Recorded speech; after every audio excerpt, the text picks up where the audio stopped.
Maalinsangan tapos biglang magkukulimlim at bubuhos ang malakas na ulan na may kasamang kidlat. Sa San Francisco del Monte, Quezon City nga kahapon, umulan pa ng yelo. Hail ang tawag dyan na nangyayari kapag severe ang thunderstorm. Every time merong severe thunderstorm na nangyayari, meron siyang kakibat na mga ibang hazards kagaya ng hail, tsaka itong tornado paminsan-minsan.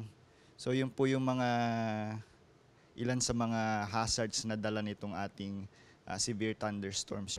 Halos araw-araw na ang ganitong thunderstorm sa Metro Manila. Pero kanina, nakaranas din ang Baguio City ng severe thunderstorm. Ito na ba ang tag-ulan? Ang sabi ng Pag-asa, hindi pa. Pero nasa tinatawag na transition period na tayo ng panahon ng tag-init patungo sa panahon ng tag-ulan. Para sabihing habagat season na, kailangan 7 man lang out of 13 monitoring stations ng Pag-asa ang nakararanas na ng tuloy-tuloy na pag-ulan sa loob ng 3 araw.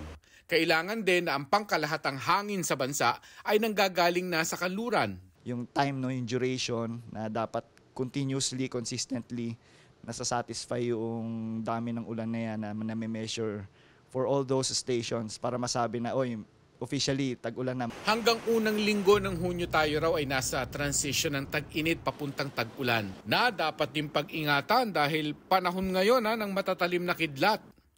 Sa Lubuangan, Kalinga, 2 sundalong namatay, 4 naman ang sugatan matapos tamaan ng kidlat.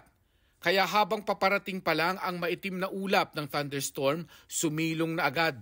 Kung wala na talaga tayong choice at naabutan tayo ng thunderstorm sa isang malawak na lugar, yung tinatawag nating lightning crouch position, yung parang nakasquat, tapos naka-join yung heels or yung bukong-bukong, tapos nakatakip yung tenga. Sa mga naghahabol pa ng summer getaway sa mga ilog at falls, makiramdam dahil panahon rin ngayon ng flash floods. Mas mabuting ugaliing mag-monitor ng mga rainfall warnings na ini-issue ng Pag-asa para alam ninyo ang dapat paghandaan sa inyong lugar o pupuntahang lugar.